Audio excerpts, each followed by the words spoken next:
And welcome back to the Splitting Hairs podcast presented by Jackrabbit Illustrated.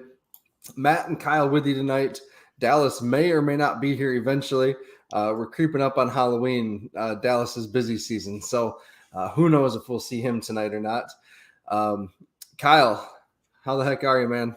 A little sluggish, a lot like the offense. But, I think we're going to power through and we're going to finish with a W on a Sunday. So, Hey, good to be with you. Good. Any storms we need to know about or anything None. like that we need to be prepared for as we go along tonight? Nope. None. And I got my cough button. So if I need to, you never know here in Texas, it can change on a dime. So, okay. Well, good. I'll mute her up. Good. Okay. First, we need to talk about Drake's Place and Cottonwood Coffee. I ran into some folks at the game. They wanted to tell me that they went to Cottonwood before tailgating, which I think is pretty cool. They said they got some coffee and they got some, what'd they say? Some of the baked items from the counter there. Some scones, cheapers. Words are hard right now. Some scones, said they were delicious, said they could taste how fresh they were, and really loved that. I have been looking at my local Walmart here in Minnesota just to see if we're one of the destinations that Cottonwood has ended up on the shelves. So far, no luck, but I'm going to keep trying. I'm excited for that. And if you don't live near one of the Walmarts or in Brookings, they can ship it to you. So that's pretty cool as well. So thank you, Cottonwood, for your sponsorship. Just excited about everything you have going on for you right now. That's awesome. Next up, Drake's Place. Just want to say thank you again to Drake's for their continued support. If you find yourself in Butler, South Dakota, for whether it's hunting or on your way to the river for fishing or just going to Butler for the heck of it, stop by Drake's Place, fill up your vehicle on gas, get something for the road, and then also make some time to order something from the restaurant, sit down, eat it. The food looks incredible. So thanks again to Drake's Place and Cottonwood Coffee for being our premier sponsors. And with that, let's get into the game from last night. As I noted in my rants and raves column, this was the game that I provided the food for my tailgating spot. So my wife and kids, all three of them, and came to the game. And so for the first quarter and a half, my observations limited, as you can imagine, having a 2-year-old squirming around. Did the best I could to mentally note things, but really I was trying to be present with my kids as well and just enjoying the moment with them. So forgive me if I did miss something glaring, whether it was in the rants and raves or as we just talk here tonight. So with that said, Kyle, initial impressions. Yeah, first and foremost, I thought the atmosphere looked really good. Student section was packed in the south end zone and in jumping.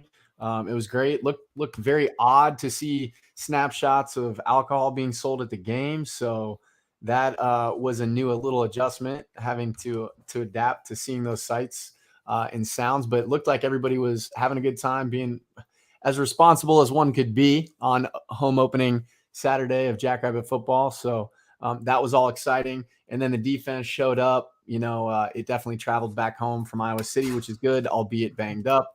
I know we'll get into that, but yeah, all in all, came out with a W.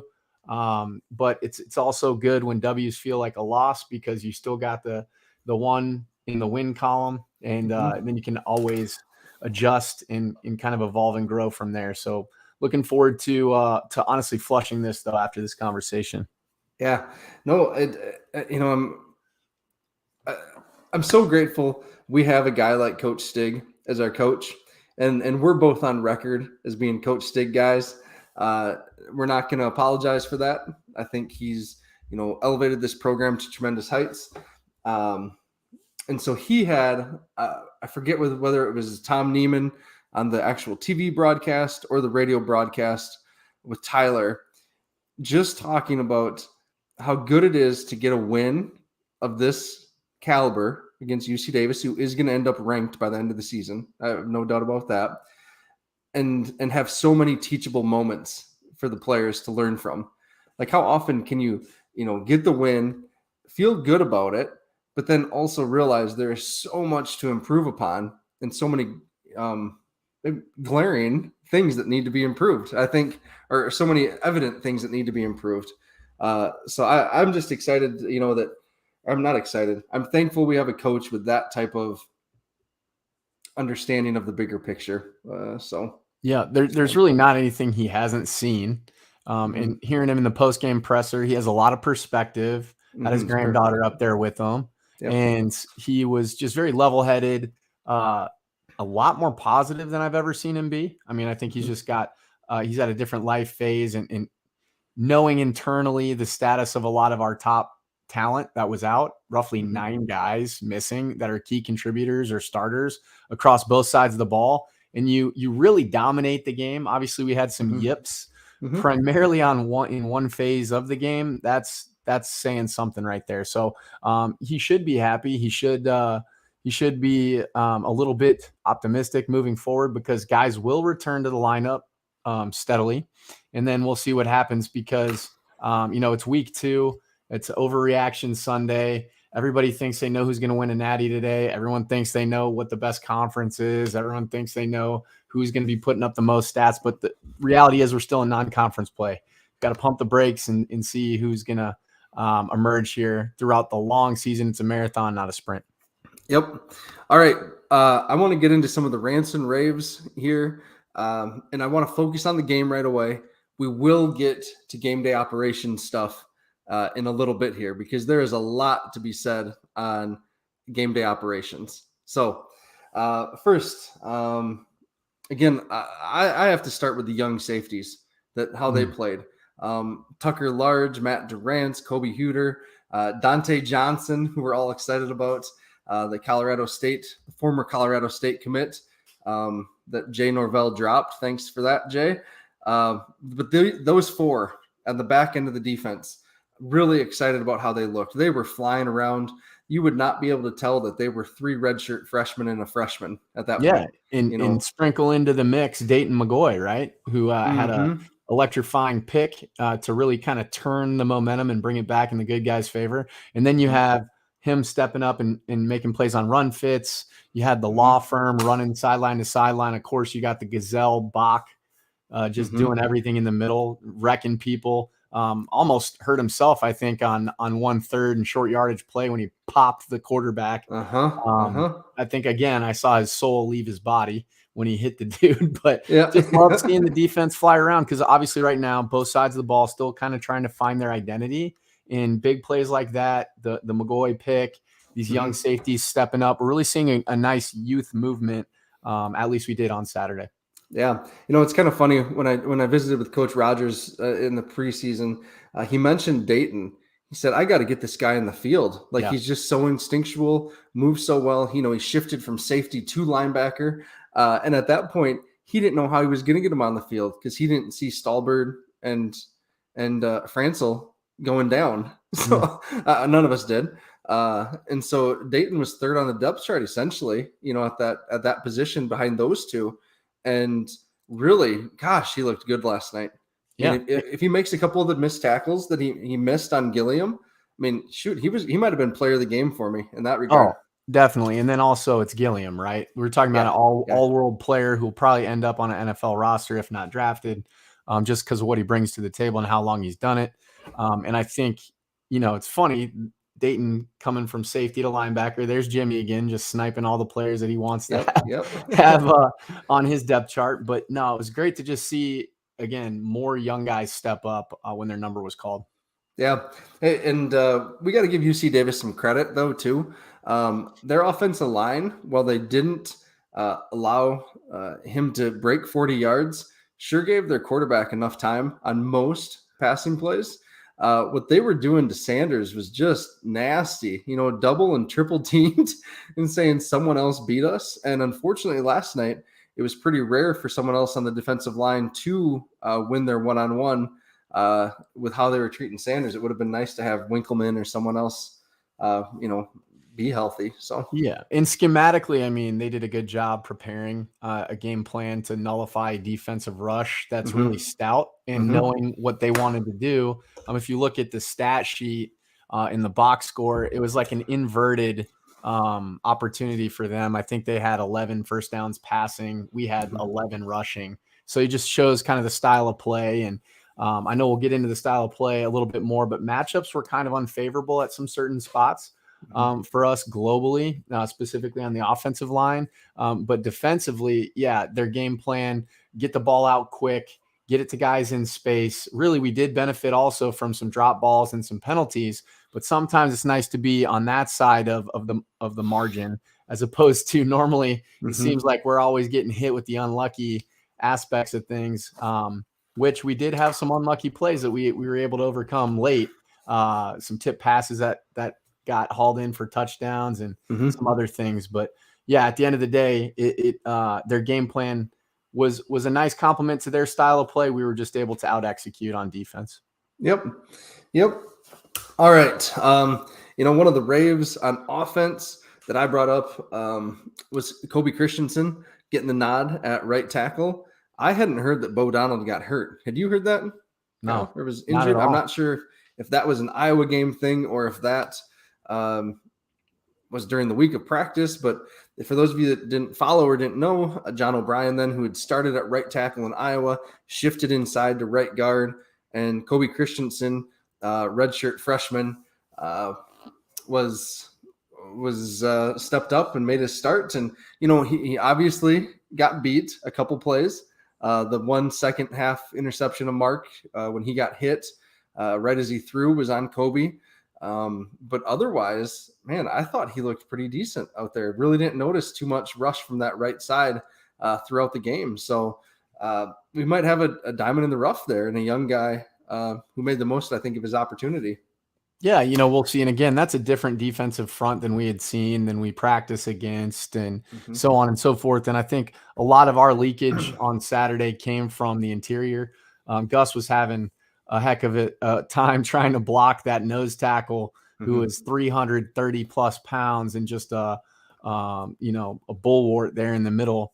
And I think chipping him sometimes with Mason helped, but really when you're trying to get the ball out quick and not have any leakage just from that interior, when you dent the pocket, it's tough for Mark to really find open passing lanes. And early on in the game also they had some batted balls. That'll happen kind of with some of those 3-4 defenses, but we really need to get the hands down, get into the defensive line more and bring the fight to them. I mean, I know we're pass setting, but just the offensive line looked more passive than it had in years past from a pass pro standpoint. Sure. Hey, I'm glad you brought up Gus at center. This was one of my rants. And so I never played college center. I mean, I don't mean to make that analogy, but I was a high school center, and we did spend a fair amount of time playing shotgun or in shotgun. And once as a center, once those snaps start, going high, low, it is all you think about at that time. It's hard to, you over focus on it, like anything, any small detail, any small action like that. The mechanics, but you're just so dead set on getting it absolutely perfect that you either overcompensate or overcorrect. And that's what we saw on Mark's highlight touchdown pass to Tyler Feldkamp, and plus with UC Davis lining up that kind of monster nose tackle, nose guard over him or shading him, whatever it was all game. That puts a ton of pressure on you as a center. So I hope Gus, does spend some time with Chris this week, clears the brain, whatever you have to do with it, and gets right, because we're going to need him to execute those snaps at a higher efficiency, at a higher caliber than he did this week. That's for sure. I mean, one in an Iowa game is understandable. 3 or 4 in this game is too much. Yep. And then, I mean, clearly it was a matchup issue, but he's not going to be the only 300 plus pound nose tackle we face this year moving on. I guarantee you Missouri State's going to have a similar makeup across the defensive interior. The list goes on. I did watch a little bit of Western Illinois against Minnesota. They have some stout boys in the middle. They run a 3-4. So it'll be really interesting to see how he can adapt and just find some consistency. That's right, Jim. If he can find some consistency in his snap first, even if he has to sacrifice a melee on the nose tackle, and he can just kind of play patty cake. That's fine. We got to do first things first and get the ball to Mark. Yeah. Hey, so Kyle, we can get into this. I think that's fine. On the offensive side of the ball, I wrote for a rant that I want to get the Yankees the ball and get them more involved earlier in the game. In my opinion, right now, they're our most electric players with the ball in their hands, or the most chance to be a game breaker based on past performance. How would you go about doing that if you were Coach Lujan, or do we even need to do that? Does it just need to naturally happen? But can we run more tunnel screens or anything like that to him? I think it's not for lack of trying. If you look back at the film, he got the ball to Jaden early on a nice end around. So he's trying to establish a rhythm and some confidence in them and just get them into the flow of the game. We had situational opportunities, but we have bad snaps, or we have leakage in the interior offensive line, or we have, just guys not doing their 111th. Like there was one, I think it was the second drive of the game, Isaiah got tackled in the backfield for a loss. The H-back needs to chip. That's a position I played. Morgan needed to chip the DN to help Garrett Greenfield there a little bit. At first glance, it looked like he had his guy locked up, but then subsequently he runs the alley. Morgan does, looking for, head hunting, looking for next level defenders to take on. And that guy beats Greenfield and tackles Isaiah for a loss. That disjointed the drive, because when we're playing behind the chains, that shrinks the playbook for Luan, and he's trying his best to sprinkle up different formations. There are plenty of trades, shifts, and motions. I'd like to see, as the game went on, I think he could have chipped with Morgan more. Now, when you chip with an H-back, you pull someone out of a route concept, but you do add an extra layer of protection for your offensive line when they're struggling. So, there's a lot of things there. I personally would have just run the ball even more than we did all night last night, like even more than we did. Really? No, absolutely. Because Amar, if you go back and you watch it, Amar was getting out on them because he showed a lot of patience to the hole and burst through the hole. And a lot of people looked at me sideways when I said Amar is a different back and possibly even has better potential than Isaiah, because he's a different pace of back. He's more of an every down back, especially when you're comparing to FBS competition. I'm not saying Isaiah is not an FBS caliber back. He just brings a different skill set to the table. He clearly has all the capability in the world. He rushed for over 100, but Amar shows burst to and through the hole that is just kind of game changing. Like I'm waiting for him right now. He's just simmering, waiting to go off. But yeah, I would have run the ball more. And then that would have allowed, I think, a young offensive line, particularly Gus, to kind of settle in more. Yep. I'm curious. I hope he's okay. He didn't play at all in the second half, and I saw him on the sidelines without his helmet. He wasn't going into the offensive team huddles when they were all together on the sideline.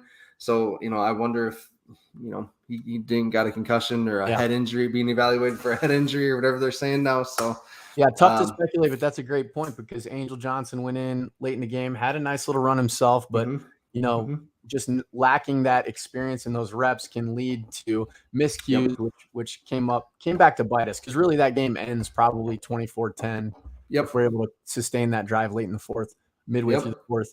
But then, Matt, to your point, a couple things I just want to highlight. I don't want to beat a dead horse here, but Christensen might have had the most valuable play of the game on a false start, because there was a bad snap on a short yardage situation that literally would have changed the whole complexion of the game. And I kind of joked with I think Zimmer or Zach Borg, one of the two on Twitter. I was like, that is the most valuable false start I've ever seen in my life. Play of the game. Good. Little things like that was really biting us throughout the course of the game. And then, to your point about offense getting Yankees involved, that really just threw Mark's rhythm completely off.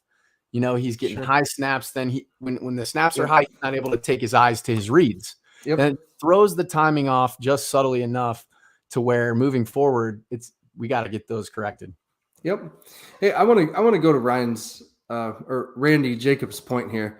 Thanks, Randy, for the comment. Gronowski just hasn't had time to throw the deep ball or check off to secondary receivers. I would say yes and no. I don't think this is an all the time thing. I think he's had chances, and just for whatever reason, it hasn't been there. But I also do agree with your point on a number of the plays where he's looked a little bit skittish. It's because, yeah, he's had someone in his face. And it hasn't been from just one spot on the offensive line either. That's the problem. It's been from all five, I'd argue, at different points are getting beat.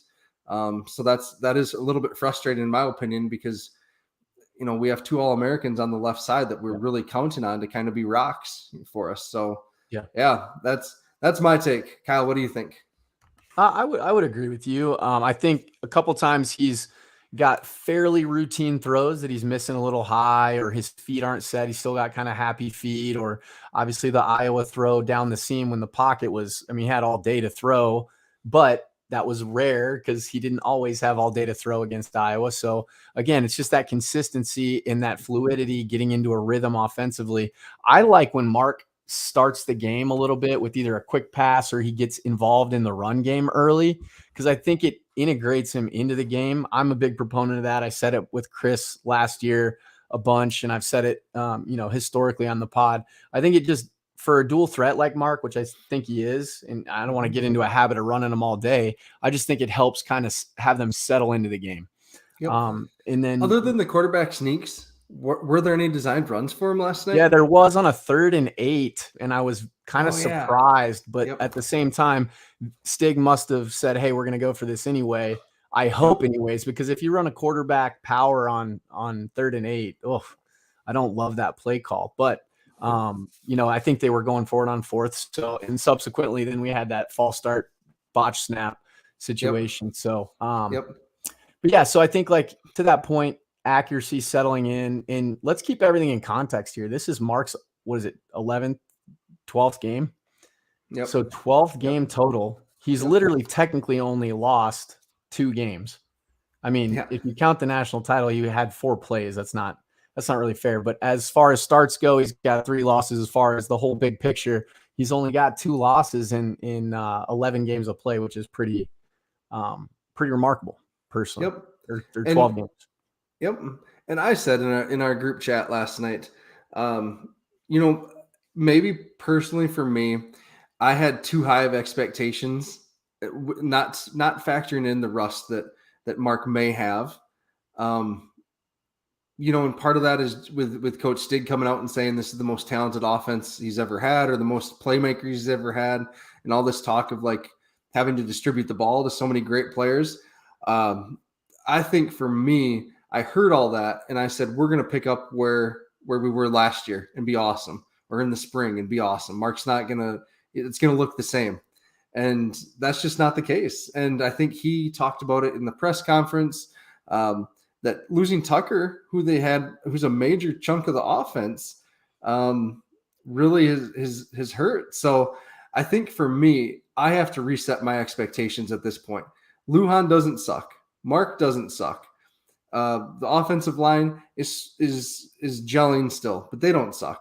And I've never said that, but in my mind, being frustrated with where we're at in the offense, with the offense at this point in the season, I just think I have to reset my expectations. I think others do out there as well. Yeah, I would just say you got to look at, that's a good point. Look at matchups too, right?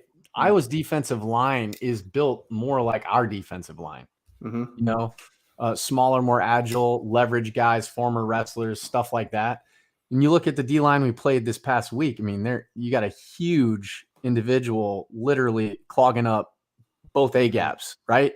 Very different. And you look at Gus Miller, he's undersized anyway, right? And he did a heck of a job against Iowa. But again, matchups matter. And you look at matchups defensively, for Mark to get back on track throwing the ball, this wasn't the team necessarily to do that, personally. Sure. When you play with, the rover type back like Connors is, and you've got, a 3-4 front you're going against, what do you do to defeat a 3-4 front? Like I say constantly on here, you run right at it, just like we did in November.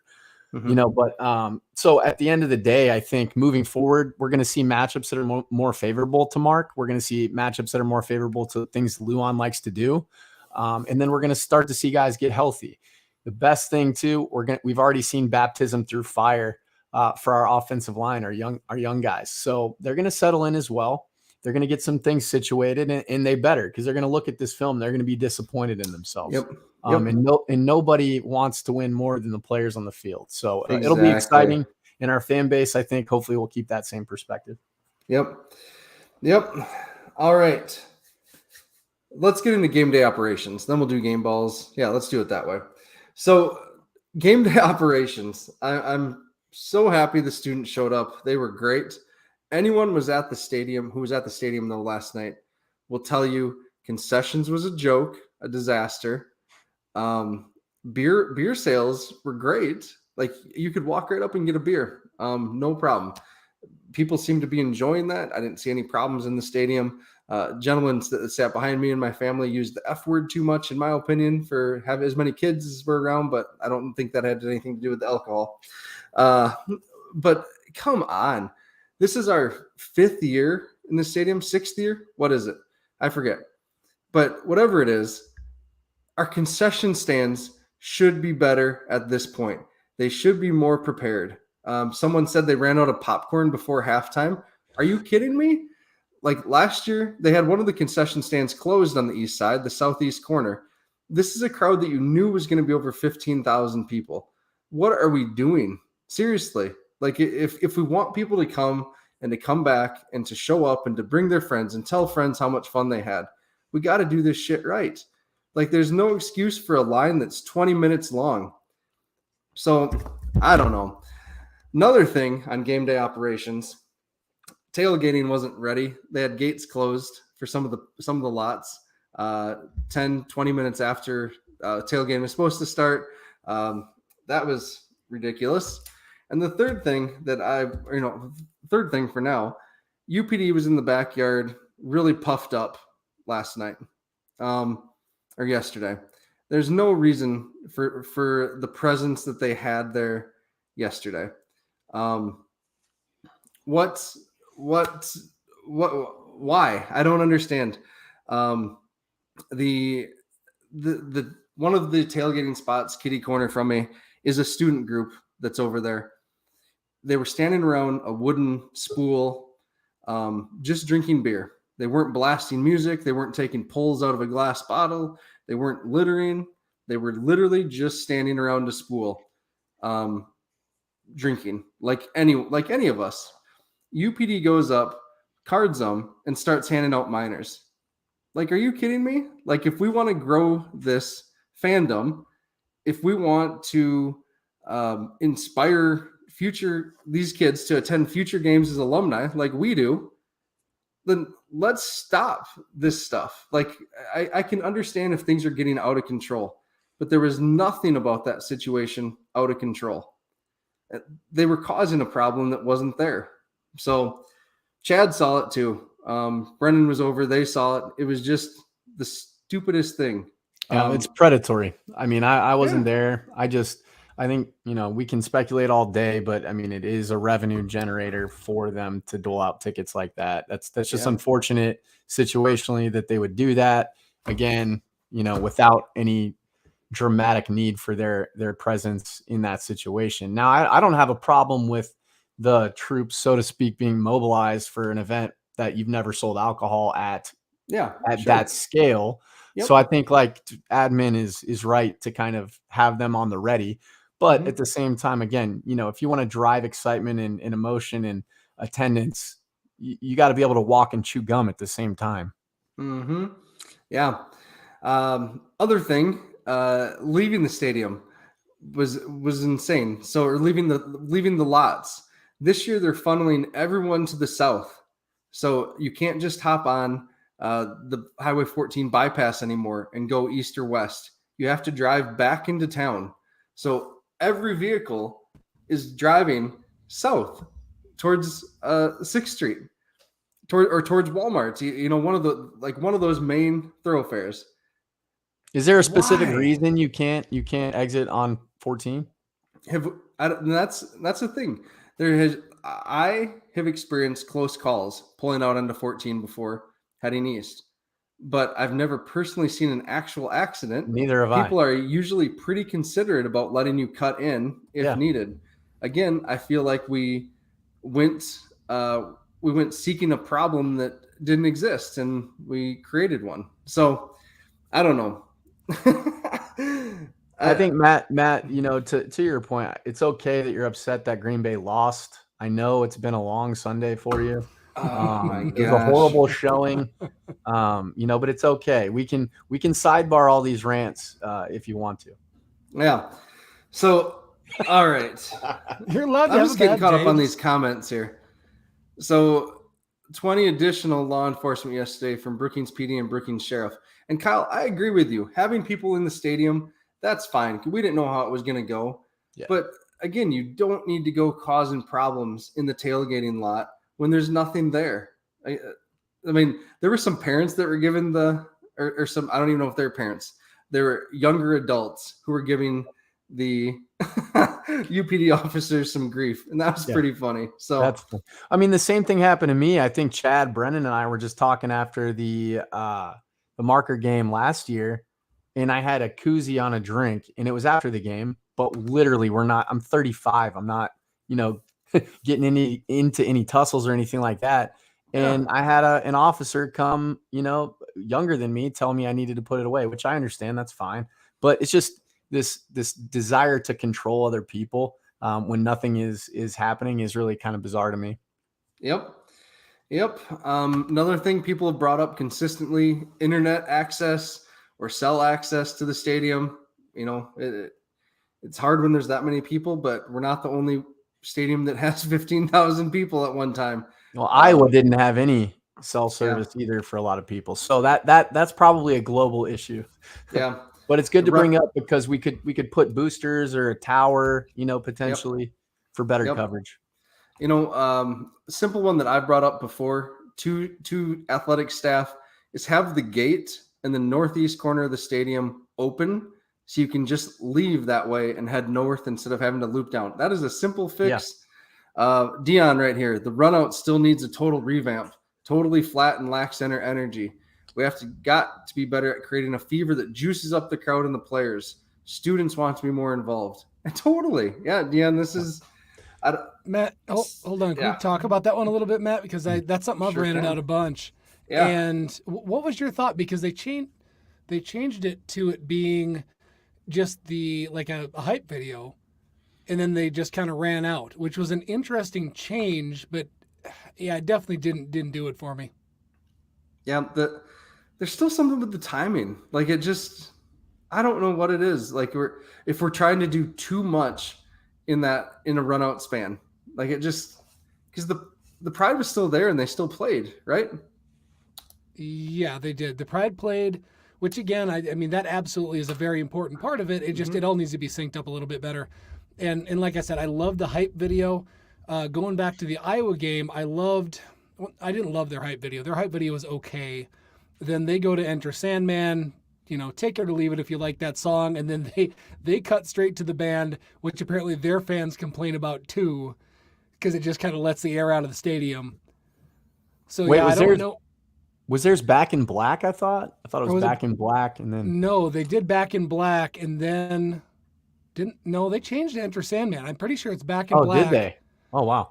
I thought theirs was cool. I mean, I'm not an Iowa fan by any stretch of the imagination. I just thought and I think maybe you guys tell me if I'm wrong on this, just the tradition of it. We don't have like an anchored in tradition of what historically our run out song has been. And it's kind of changed through the years as kind of culture has changed what people have a taste for, right? We've seen hard rock, which I like. I've seen rap a little bit. It's just like, I think we're still trying to find our identity as far as that goes. Mm-hmm.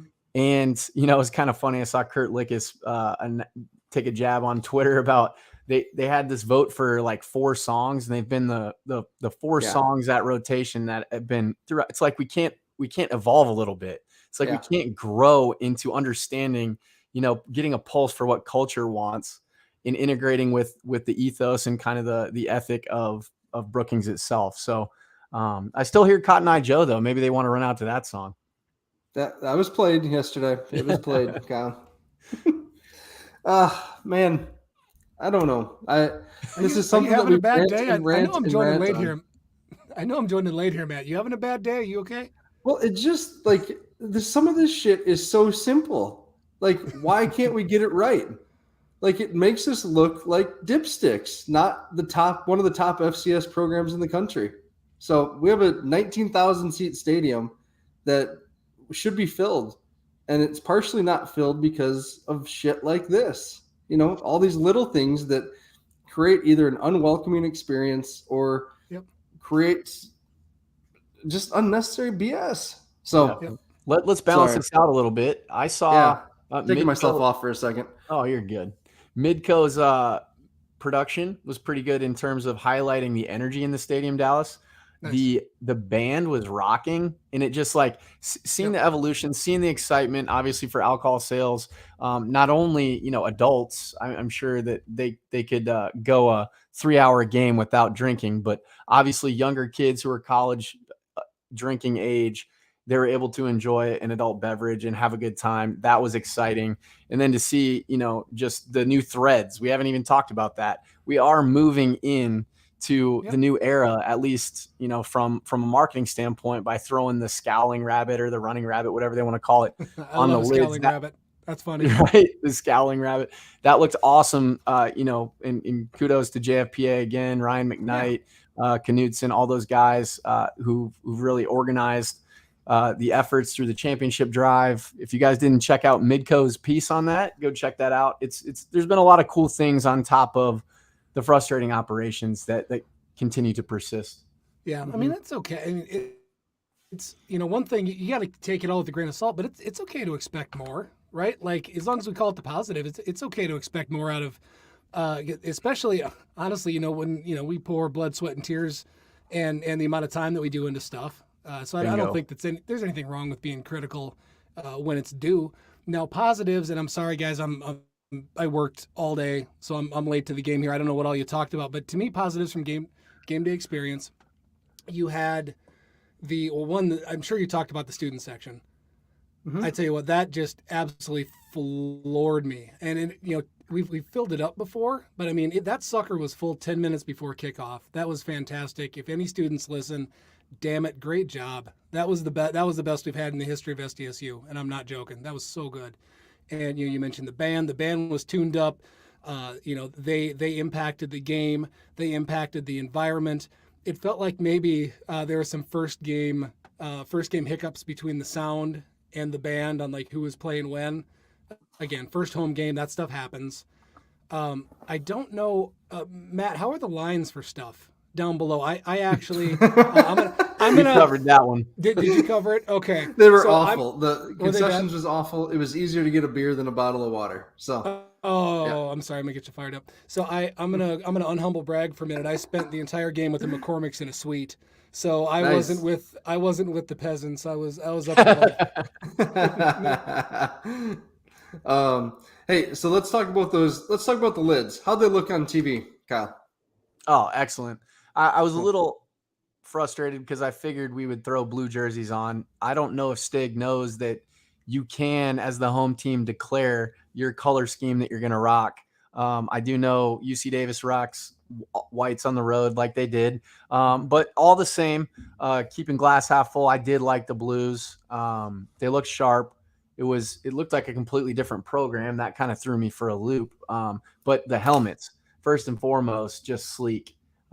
Really like it. They did an excellent job. Shout out to the equipment crew, because I know they had to slap those lids all summer, probably waiting for it. And it just looked amazing. Historically we went with the scowling rabbit on one side with the numbers on the other. So it was really interesting to see him on both sides. I love the way the ears go back towards the end of the helmet and almost connect. That was cool. That had an Oregon vibe to it. Yeah, it just added like speed stripe type feel, right? Nice. Which was cool. And then also seeing last play again on the back, as if to put the last play behind you. Love that. That's an awesome tradition.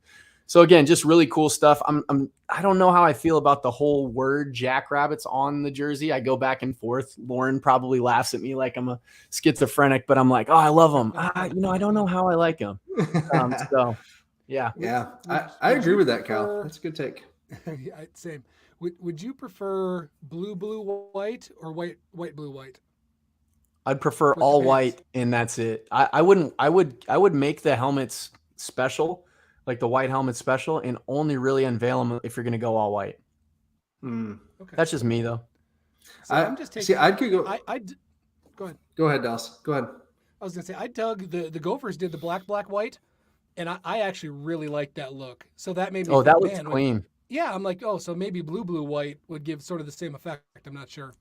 Also cool. Yeah, blue white wood. Yeah, because we've gone what? Yeah, I would personally, if we were gonna do that, just go white jersey, blue pants, maybe. I may have liked that better. But I don't know. As long as the black jerseys have gone up in flames and are in the depths of hell where they belong. Well, I mean, only if we don't have black pants. If we don't have black pants, I thought the blacks looked sharp with black pants years ago. I'm only griping because of just we've had some bad games in those, not the look. Oh, true. This is factual. Yeah. The other thing though, to that point is like you have to, whatever color touches the other color, it stays the same. So if you're rocking a white lid, white jersey, you can then go blue pants, but then you better have blue socks, blue cleats. It's like, this is a little just, lesson 101 on how to style yourself. So having to wear suit and ties and stuff like that for work, you kind of learn real quick what goes well. Yeah. Hey, I really like this comment from Scott. And this is something that Ben in our group, Cap and Hard, Cap and Jacks now, has brought up multiple times. An advisory committee for game day production, all the way from tailgating to leaving, I think, the lots. I think an advisory committee of fans, just your average Johnnies and Joes, would really be pretty cool. I think it's necessary and needed, just to keep improving the experience. So definitely, because then, I mean, you look at the scale that the game day experience has gone up to over the past 4 or 5 years, starting probably with college game day, really up in the ante. And then, throughout the unique circumstances of COVID, people kind of reset. And then last year on into this year with all the hype and the momentum, we really got to get it ironed out. Yeah. All right. I feel better. Thanks for listening, everyone. I mean, there's 40 to 60 of you in here now. And so thank you for listening to me rant. I feel better. So, let's give game balls. All right. I will start on offense. I did go with Isaiah Davis. I thought he was a steady hand. He didn't break anything. But man, I thought he was just steady. Most of the time he fell forward. It's just always amazing to me. He rarely loses yards, even when he gets hit in the backfield. And I just really appreciate that about him. Yeah, that's a good pick. I could have gone with him on offense as well. I decided to go with Mark because, when you look at, I think I really reflected on that touchdown pass he threw to Tyler Feldkamp. And watching that play, it's a terrible snap. We're in scoring position. He has to pick up the ball. Then not only does he pick it up, he secures it, escapes a tackle who's right bearing down on him. And then he gets enough juice on it to get it to Tyler for a touchdown to really kind of seal it with that one. So it's like, man, that was I think people kind of take stuff like that for granted. That's backyard stuff that ends up, working out because he had the composure to be able to finish and make good what was really a bad start to that play. Yep. Good. Dallas, what do you got? Man, I'm in no way prepared for this. I walked in the door and I'm like, oh man, I need to sit down and jump in. Did you guys go through, makes for a terrible podcast because I'm asking you to recap what you just talked about. Did you go through anybody specifically in the O-line? Because I felt like there were some bright spots there that bounced back for sure. I'm going to be biased because I sat with the McCormicks. I thought Mason had that bully streak back a couple of times. I thought I'm sorry, I'm spacing on his name. The first start. Kobe Christensen. We talked about him. Kobe Christensen. I tell you what, for what he got thrown into, stepping in, was very happy with him. For the most part. So I want to pick somebody on the O-line. I don't know that I have it in particular. Again, I thought Mason played a good game. Cool. That's a good one. It's a good one to go with. Okay. All right. Defensively, either of you want to start defensively? See, I'm going to do that lazy thing that I did last week where I try to pick a position group. I mean, I don't know that I can go first. I haven't decided which one.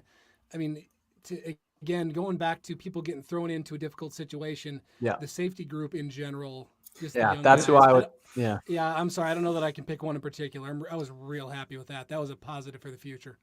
Yeah, darn straight.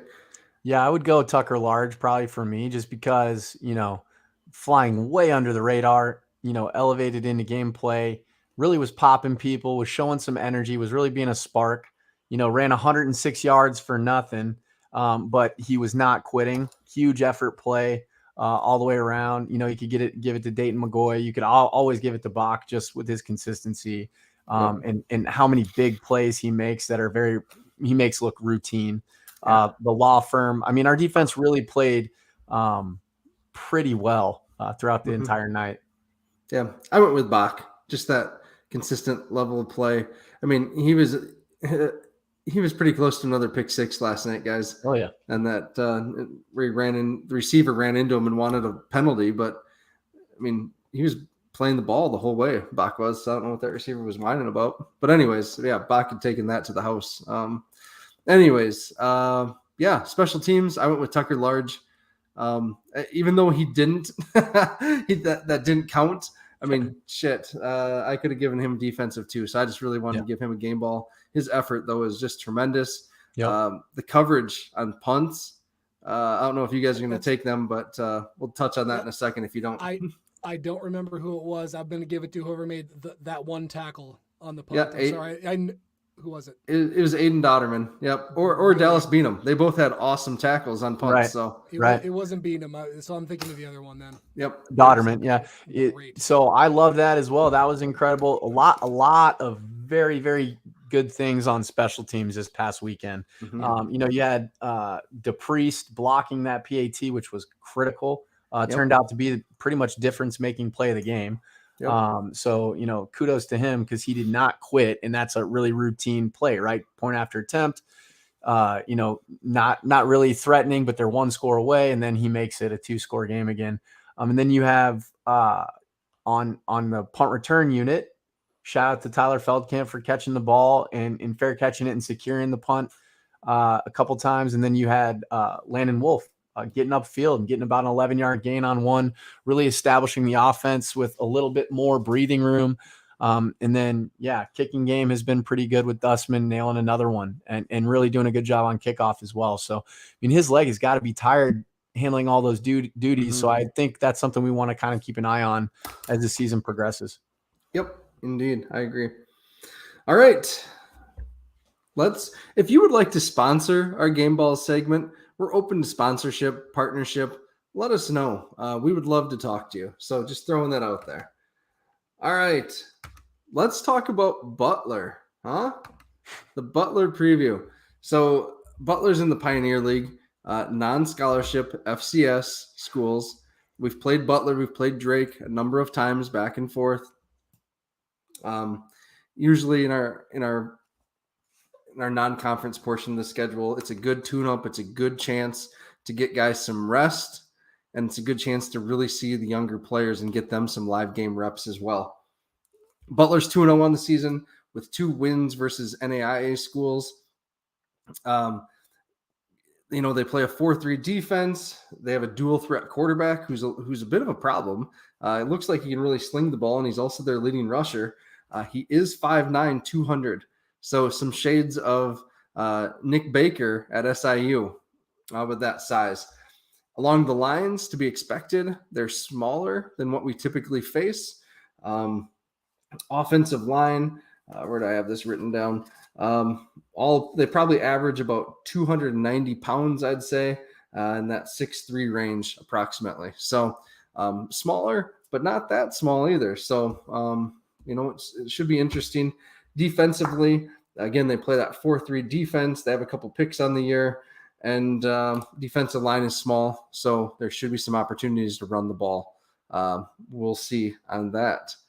Any thoughts on playing, these type of guys or these programs at this point in the season? My thoughts that, we had Iowa circled on the schedule since we, long time ago. Then we got last week, which we know is a big game. And you look at who Butler's played, and guess who they've had circled since last season? I'm going to assume this game coming in here, right? I mean, they're going to be up, they're going to be ready. We saw that at the FBS level this last weekend. A couple of teams that I guarantee overlooked folks because of who they had the week before or the week after. So, one thing that strikes me as I was going through the roster is they have players from, I swear, every state in the union. I mean, they have people from all over the country coming in. So they do a good job, picking through and recruiting and picking up guys that maybe other teams passed on. So you can't sleep on anybody. Yep. There's a kid from Holy Cross that played us in the playoffs in the spring. That's there now. Kyle, there's one of your Purdue Boilers at defensive end. He starts for him. And they also have a transfer, I believe, wide receiver from Harvard. So a guy that's played quite a bit for Harvard. So, interesting roster construction for sure. I don't know, a strong academic school like that. I don't know what it'd be like to recruit for football. They're gonna get guys who still love to play, because if strong academic school, we're talking about atmosphere and trying to up our ante. Obviously, their basketball program has some hype. You want to go to a school who's had a tradition of success, whether it be on the gridiron, the court, you name it, the diamond. So they're gonna be capable. We've played Butler before, so they're not going to be a team we can just expect to steamroll, even though we have in the past. They're gonna bring their A game, I'm sure. And climate wise, it's very similar. It's a Midwestern. It's from Indiana, coming to Brookings, so a lot of farmland, a lot of corn, a lot of soy, a lot of stuff like that. So they're not going to be shy of the conditions. And then I really think we need to establish some rhythm. So getting them off the field quickly on third down, establishing long, sustained drives. I think one of the biggest points in yesterday's game was a 14-play drive from UC Davis that didn't even net any points. So, that could have changed the complexion. So we want more of that on our offensive side of the ball. It'll be interesting to see with Amar out, who spells Isaiah. And if he is out, we're speculating on a concussion too. So correct. We're speculating, but he was doing really, really well. So we don't know. We'd hate to have that limit him and sideline him as he's just starting to build some momentum.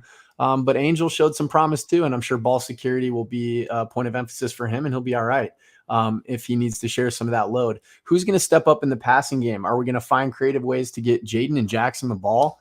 Are we going to get it to them quick on the edge? Maybe some design runs to get their hands going, get their feet wet. Who knows? How is Mark going to respond? How is Gus going to respond to some yips at snap? So we'll see. It should be interesting. Kyle, I just was going through that same thought process I think that you are, where my typical response here would be, I actually would be fine with like a 35-7 ball game, get everybody out at halftime and be done with it. But we've got some tuning to do still. So I'm not sure exactly if I would like to, you just went through, what are we going to do to get, maybe get the Yankees the ball in some different ways, maybe, utilize Zach the way we've worked with tight ends in the past a little bit more. Do we want to work on some of that stuff, or do we just want to say, all right, guys, let's get the young guys some reps in the second half, move on, and try to get healthy? It's going to be imperative we get off the schneid and start to build some offensive momentum. In the defense continues to clamp down and get young guys reps, because we're going right into Missouri State at Plaster Field the following week. Cannot overlook this game. So we need to get tuned up in this game, take this opponent seriously, so that way we have the kind of momentum to kind of launch us into the Valley play. Yep. So Darren is saying he thinks it's an ankle, thinks he saw Amar getting his ankle taped. Could have been, didn't see that. Jim asked about thoughts about Bauer in the passing game. No idea on that. Yeah, we don't really have enough of a passing game developed yet to kind of get into the deeper roster that we have. I think he's a contributor, and I think he's shown he can step up. Did it at Colorado State last year, did it against Western Illinois last year. Has made good plays on the edge blocking, so he's not afraid to contribute. That's for sure. Yep. Randy, you mentioned, I noticed as well, Wolf wasn't back returning punts. It looked like Wolf was on the sideline without his helmet late in the game too. One reception he had, he was just tackled kind of funny. And so I do wonder if something happened on that play. Again, speculating. We know he's being dinged up this fall, coming back from an injury. So it did look like, now that you mentioned that, there was a funny tackle on his one reception. So, we'll all have to wait for Stig to not directly tell us on his radio show. Yeah, right. Obviously, Bo Donald, we're thinking about. We don't know what's going on there. Tucker, yesterday, I heard everything from 2 weeks to 8 weeks. The one consistent thing is that it sounds like he is having surgery at this point. And so not sure what that is. That's been the consistent in everything that I've heard. And it's really funny because we had a comment even earlier in the show, someone saying I talked to his family. That's what everyone said. I talked to his family. So, so we'll see what it is, but it did not sound good in the post game from either Coach Stig or Mark when they were asked about getting Tucker back. Zimmer, tweeted out too. They didn't give a timeline, but it doesn't sound like it'll be anytime soon. So that's unfortunate. To add to the pointless speculation, I twice, from what I would think were credible sources, heard 6 to 8 surgery Monday. Yep. Which I think matches what you thought, Matt. Yep. Defensively, we should get back Cale Reeder this week. We don't really know why he didn't play in the second half. Maybe because the young guys were playing so well. Chase Norblade, it kind of sounded like from the beginning he was going to miss this week. Don't really know if we get him some reps versus Butler to get some live action again.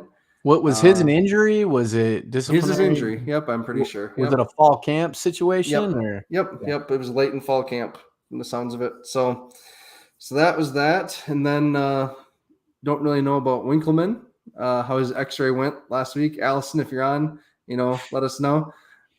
Thanks for the heads up last week on that.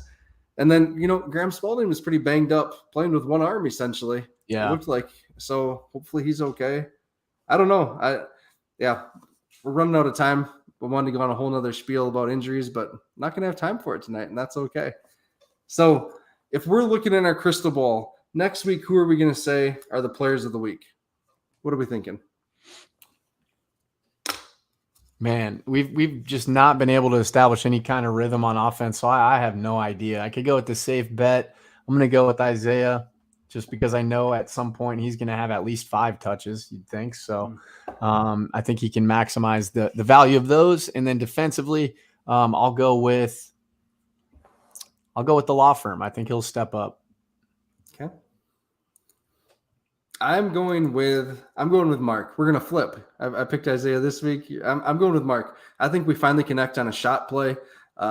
Zimmer had kind of a fun fact. Our longest play from the season is is 20 yards. So, breaking news, Allison. Thank you so much for another update. X-ray was good, torn labrum, but doing treatments and building strength back up. So hopefully back at Missouri State. Excellent. Nice. Thanks, Allison. We are looking forward to having the best athlete from Marshall, Minnesota, back and in live action. So as evidenced by today. So my favorite defensive player for the Jacks is going to be back. That's awesome. Awesome. That's good news. Thanks, Allison. So for me there, yes, Mark, we're going to connect on a deep ball. Dallas, you got anyone in mind? I'm going to go opposite of Isaiah. I'm going to say Angel coming back, assuming that he's stepping in and relieving Isaiah. Get him some reps, get him some confidence. I don't think I said it on the pod last week, but seeing him close up, I mean, his frame's not big, but that kid is jacked. Good gravy. He's enormous. We were in the front row for the Iowa game. The kid is huge. He's got some guns. I want to see him. I want to see him step in, get it done. And I'm sorry, defense I haven't put any thought to. I'm going to think for a minute on a D lineman. I always got to pick a D lineman. Sure. Hey, and I want to just emphasize one thing real quick if I can. I want to challenge the offensive line because that was one of the worst, I think, top to bottom performances of continuity. We had some guys, bright spots. McCormick was bullying people, but that's kind of what it should be at this point in his career. And I'm sure he thinks that he can play better and he will. But we got to clean that up because a lot of these questions the fan base has, well, what is Luan doing here to get these guys the ball, is a huge function of poor offensive line play, to be quite blunt. So I know they can do it. I hope they do it. I would like to see that happen this Saturday. Yeah, there we go. Defensively, I'm going with Kobe Huter, sensing a pick six this week. He's been playing really well. I think he's been a big bright spot also. Yeah. Kid from Texas. Yep. What would you expect? Yep. All right. Predictions. I'm predicting the Jackrabbits win 42-13.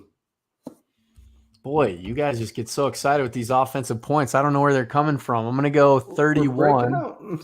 I hope we blow it off. I hope I'm wrong on this, but I think 31 is a good mark for us. 31-7. Good guys. All right. I'm going to go 35-7. I think we can get a defensive score in there somewhere too. All right. Cool. I set myself up to be disappointed, don't I? Because I just said earlier, I ranted that my expectations for the offense were too high entering the season. You threw it up. I know. That's why, if anybody wants to know my logic here, that's why my scoring estimates are always like lower than I want them to be. Yeah. Hey, you almost nailed last week's score on your revised prediction. Yeah. With 28-17. I thought I thought we would be there, and my score for the Hawkeyes game was way overzealous, so I had to bring it back in. And I was closer on that. I expected it, whatever. So, all right. All right, guys. Thank you for a fun show. All you listening, thank you again for your support. We're going to be doing another order of flags. We've had a lot of people asking for flags. We'll get an order form together for that. And, just thank you so much again for your support, for the likes, the subscribes, the follows, all of that. Dallas, Kyle, anything else to add? Yeah, I'll show you some of those PNG files for the blue and yellow checkered behind the JI. Ooh. I think those would look really good on the flag. Okay. I do like the all black, but someone made a comment. It kind of can look like what is it, ISIS a little bit? Yeah, someone told us we look like ISIS. Whatever. Definitely not in Brookings, South Dakota, but but yeah, we're really excited to get those flags back out. That'll be exciting. And then I don't really have anything else. Appreciate you guys listening to us again. For those of you who weren't on last week, thanks for all the nice comments at the Hawkeye tailgate. Looking forward to getting up to Brookings for a real tailgate. Dallas, anything?